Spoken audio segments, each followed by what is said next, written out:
Sveiki, aš išmaniųjų ekspertas Karolis. Susipažinkime su Meizu MX3. Kinijos gamintojai pamažu rodo ir vakarų pasauliui, kad gali gaminti galingus ir kokybiškus telefonus.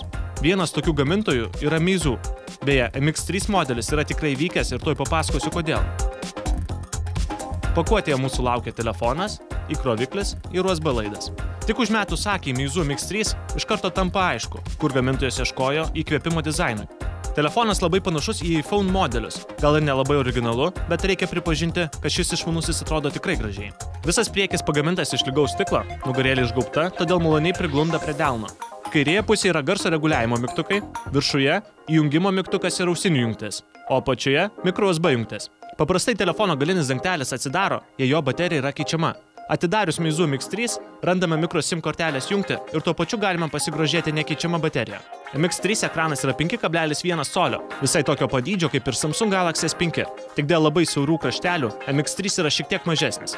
Didelės raiškos ekrane vaizdai ryškus, maloniai perteikia spalvas. Galima pagirti ir tai, kad jis puikiai matomas žiūrint įvairiais kampais. Ekranui galiu dėti didelį pliusą. Meizu MX3 baterija su savo užduotimi susitvarko gerai ir aktyviau besinaudojant, jos užtenka visai dienai.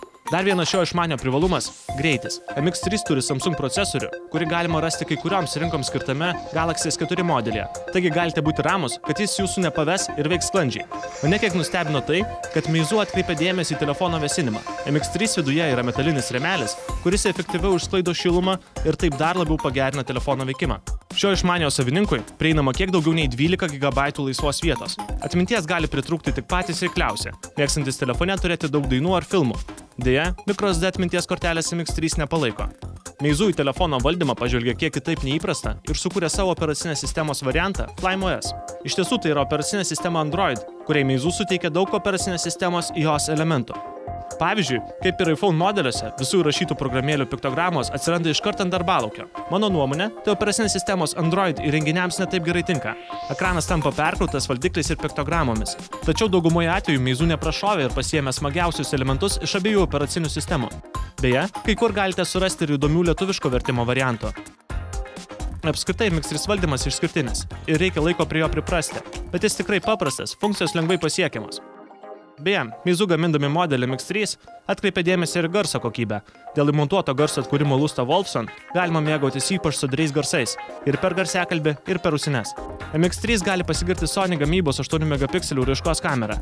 Tiesa, negaliu jos pavadinti tobula, bet tarp savo kainos konkurentų ji bene geriausia. Kamera puikiai tinka norint įamžinti patikusias akimirkas. Galima pagirti paprastą jos valdymą. Man patinka, kad galima fotografuoti ir gestais. Mano išvada. Meizu sujungia kitų gamintojų jau patikrintus elementus ir sukūrė tikrai gerą modelį MX3. Jį rekomenduoju vertinantiems gerą garso kokybę, lengvą valdymą, sklandų ir greitą veikimą.